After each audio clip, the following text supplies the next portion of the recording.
अब हमारे साथ संदीप अग्रवाल जुड़े हैं, आईटी एनालिस्ट भी हैं। Sandeep ji, hi, good morning. Good morning, Namaskar, and very, very happy New Year to you and your viewers. Thank you. Sandeep ji, एक चीज़ बताएं फटाफट से कि आईटी कंपनीज पर रिजल्ट्स को लेकर आपका क्या फोकस है सर, क्या आपकी सोच है इस बार? सर, इसमें हमने पिछले 16-18 महीने से हर बार हर टीवी इंटरव्यू पे यही कहा है कि आईटी सेक्टर में एक बहुत बड़ा बदलाव है कि एआई के कारण, और एआई के कारण ये हो रहा है कि 30% आपके एफर्ट नीचे जा रहे हैं। आज से पहले जो 30-40 साल में जो भी डिस्ट्रप्शन टेक्नोलॉजी वर्ल्ड में हुआ है उसमें एक्सपीरियंस इंप्रूव हुआ है और एफिशिएंसी बढ़ी है, लेकिन कभी एफर्ट कम नहीं हुआ। ये पहला डिसरप्शन है जहाँ पे एफर्ट बहुत जोर से कम हो रहा है। और जब 30% आपका एफर्ट कम होता है तो इसका मतलब ये होता है कि आपको उतना ज्यादा वॉल्यूम ग्रोथ चाहिए, जो कि एक मैच्योर्ड बिजनेस में पॉसिबल नहीं है। तो मैं अपने व्यू पे कायम हूँ, जो हमारा पिछले 16-18 महीने से व्यू चलते आ रहा है कि आईटी सेक्टर शायद अभी कुछ और वक्त ना चलेगा। हो सकता है टाइम करेक्शन और प्राइस करेक्शन 10-15% का हुआ, बट मुझे अभी भी लगता है कि हमें हिस्टोरिकल प्राइस अर्निंग ट्रेंड्स नहीं देखने चाहिए, क्योंकि जब वो हिस्टोरिकल प्राइस अर्निंग ट्रेंड देखते हैं तो हम एक गलती वो कर बैठते हैं कि उस समय की ग्रोथ बहुत अलग थी, आज की ग्रोथ बहुत अलग है। इसलिए मेरे हिसाब से पेग रेशियो सबसे अच्छा नंबर होता है देखने के लिए। पेग रेशियो पे सारे आईटी स्टॉक जो है अभी भी बहुत महंगे हैं। मेरा व्यू ये है कि अगर लेना भी है तो small cap I will prefer over mid cap, और mid cap I will prefer over large cap. तो मुझे लगता है लार्ज कैप में तो बहुत सारी तकलीफ अभी आना बाकी है इन टर्म्स ऑफ ग्रोथ। हालांकि डिविडेंड यील्ड या प्राइस करेक्शन के हिसाब से काफी अच्छा हो गया है। सर, बजट को लेकर आईटी सेक्टर की क्या उम्मीदें हो सकती हैं? देखिए सर, ऐसा है कि ये एक सेक्टर है जो बहुत ज्यादा प्रॉफिट करते आ रहा है। पिछले ये सेटल हो चुका है, मतलब ये 90s में जब ये लोग कुछ राहत मांगते थे तो सरकार भी सीरियस थी और उन्होंने एसईजेड एसटीपी बहुत सारी सुविधाएं दी थी।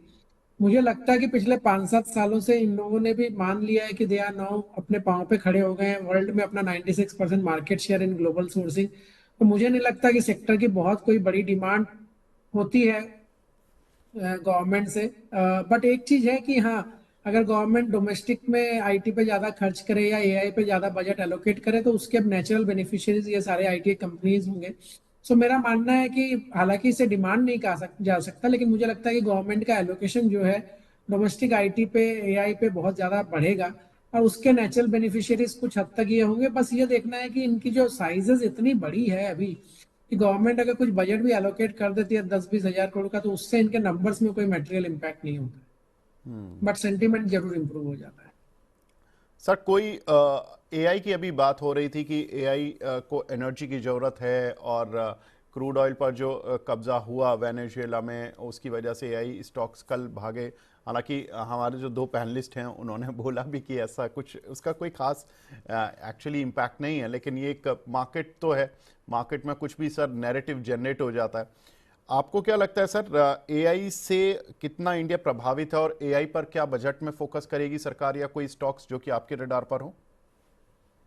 नहीं, सो तीनों स्टेटमेंट जो आपने दिए तीनों सही है अपनी अपनी जगह पे। जैसे एआई को बहुत ज्यादा पावर की जरूरत पड़ती है, ये फैक्ट है, इसको हम नकार नहीं सकते, क्योंकि जो चिप्स है उनको उतनी फास्ट प्रोसेसिंग करनी होती है और प्रोसेसिंग के लिए उन्हें पावर की जरूरत पड़ती है। तो पावर का डिमांड अगले 5-10 साल बहुत ज्यादा रहना चाहिए, ये मेरा पर्सनल व्यू है, क्योंकि एआई की चिप्स आप विदाउट पावर तो रन ही नहीं कर सकते। दूसरी बात जो ये है कि वेनेजुएला के कारण एआई स्टॉक्स चलने चाहिए, ये मुझे लगता है ये नैरेटिव है और ये ट्रेडिंग नैरेटिव है। मुझे नहीं लगता इसमें कोई तथ्य या फैक्ट्स है, इसके कारण कोई कोरिलेशन नहीं बनता है। तीसरी बात जो आपने कही कि कौन से स्टॉक्स में फोकस करना चाहिए, गवर्नमेंट का डेफिनेटली बहुत हाई फोकस है, होना भी चाहिए। हम आज विश्व की चौथी बड़ी इकोनॉमी और तीसरी, बहुत जल्दी तीसरी बन जाएंगे। तो अगर इतनी बड़ी इकोनॉमी में आपका खुद का एआई पे पूरा कंट्रोल डेटा पे और एआई ड्रिवन इंजन आपके पास होने चाहिए, नहीं तो आप दूसरों पे बहुत बुरी तरह से आधारित हो जाते हैं। तो मुझे पूरा यकीन है कि गवर्नमेंट का बहुत फोकस एआई पे और बहुत सारा एलोकेशन भी आएगा। पर मुझे नहीं लगता डायरेक्ट एआई प्ले आज के दिन इंडिया में कोई भी स्टॉक है। कुछ अनलिस्टेड में छोटी छोटी कंपनियां हैं, बट वो मतलब इन्वेस्टर के लिए कोई अपॉर्चुनिटी वहां पे नहीं है। मुझे इनफैक्ट लगता है कि अगर एआई खेलना है तो आपको पावर एंसिलरीज खेलना चाहिए। वो एक भले ही एक दूर का रिलेशनशिप डेरिवेटिव है एआई खेलने का। तो जैसे केबल स्टॉक्स हैं, केबल स्टॉक्स मुझे लगता है अगले 5 साल बहुत तेजी में रहेंगे। इसी तरह से कुछ और पावर एंसिलरी स्टॉक्स हैं जिनको आप देख सकते हैं। वहां पे जरूर आपको कुछ बेनिफिट एआई का इनडायरेक्टली मिल जाएगा। सर लास्ट क्वेश्चन, बजट से पहले रिजल्ट्स ज़्यादातर आईटी कंपनीज अपने दे देंगी, तो ऐसे में आईटी कंपनीज पर बजट को लेकर बेट लगानी है या नहीं लगानी है, या रिजल्ट्स से लेकर कुछ पोजीशन बनानी है, और ओवरऑल अगर हम आउटलुक देखें तो आईटी सेक्टर पर किस तरह से बनाना है, क्योंकि वहाँ से डोनाल्ड ट्रंप अपना प्रेशर बनाए हुए हैं, यहाँ से बजट आ रहा है, यहाँ से उनकी अर्निंग्स आ रही हैं, तो तीनों को मिलाकर ये साल कैसा रहने वाला है 2026 और ओवरऑल बजट तक?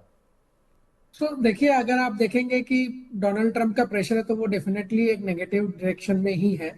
हालांकि अभी तक आईटी सर्विसेज पे कोई भी तरह का कोई इफेक्टिव कंट्रोल नहीं डाला है या कोई कंडीशंस नहीं डाले हैं, लेकिन obviously the outlook from that perspective is little negative. अपने को कोई पॉजिटिव आउटकम की उम्मीद वहां से ज्यादा है नहीं, हालांकि नेगेटिव भी कुछ हो नहीं सकता, सर्विसेज अभी तक इस परव्यू में नहीं है टैरिफ के। दूसरी तरफ आपने कहा रिजल्ट्स, को अगर आप देखेंगे कि हमेशा क्वार्टर 3 और क्वार्टर 4 जो होता है इंडियन आईटी सर्विसेज के लिए वीक होता है, क्योंकि क्वार्टर 3 में जो मैन्युफैक्चरिंग सेगमेंट है, जो 15-20% जिसका एक्सपोजर है सारी most of the IT companies के लिए, वो फर्लो में चला जाता है क्रिसमस हॉलीडेज के कारण।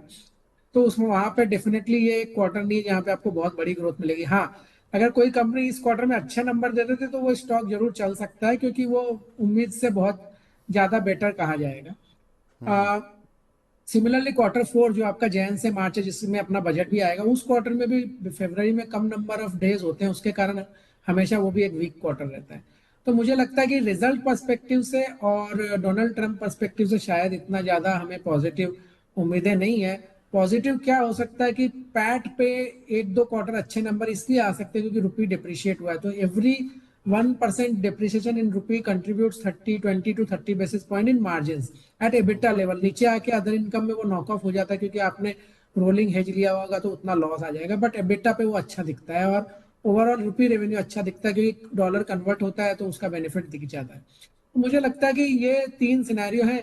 हम बहुत कंस्ट्रक्टिव नहीं है सेक्टर पे, हमें लगता है अभी भी पेग रेशियो पे सारे स्टॉक बहुत महंगे हैं, इसलिए हमने पिछले कुछ महीनों में हमारी सारी पोजीशंस को कट कर दिया। बहुत रेयर कोई डोमेस्टिक प्ले हमारे पास थोड़ा बहुत पड़ा होगा, बट हमारे पास अदरवाइज आईटी सर्विसेज में कोई बहुत बड़ा एक्सपोजर नहीं है।